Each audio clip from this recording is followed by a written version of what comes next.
Brunetta, l'onorevole Brunetta senza far nomi, e quindi diciamo che Renato senza far nomi, quando mi ha fatto questo tipo di telefonata, io, una telefonata che davanti a testimoni, si prende la responsabilità di dire che, ma certo, Brunetta le ha telefonato dicendole noi siamo disposti a correre. Io chiamo Cereser, facciamo l'accordo col PD e vinciamo il primo turno, e io ho risposto semplicemente: ciao Renato, ti auguro buon lavoro. Io ho messo giù, sono stato anche elegante, credo, no?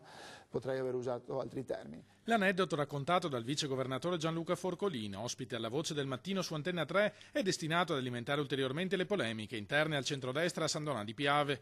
Il candidato di Forza Italia, Oliviero Leo, sarebbe pronto a un'alleanza al primo turno con il PD Andrea Cereser per eliminare dai giochi la leghista Francesca Pilla. Ma il diretto interessato smentisce: solo una sparata dell'onorevole Brunetta, si schermisce Leo, non è la prima e non sarà l'ultima. E lo stesso Cereser cade dalle nuvole: mai sentito di questa proposta, assicura, e non mi piace commentare quello che avviene nel centrodestra, spero per loro che si chiariscano.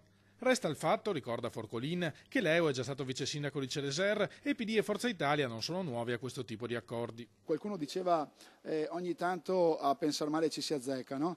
Io vedo il modello Jesolo, dove c'è un sindaco Forza Italia con un vice sindaco del PD. Se questo modello vuole essere riproposto a San Donà, ci sono tutti i crismi e ci hanno tentato fino all'ultimo, e questo è un tentativo di arrivare a questo modello. Noi prendiamo atto che invece il nostro modello è di un centrodestra compatto. Questa è la nostra idea anche per un eventuale ballottaggio, puntualizza Forcolin, ma se Forza Italia dovesse preferire il PD, ciascuno si prenderà le sue responsabilità.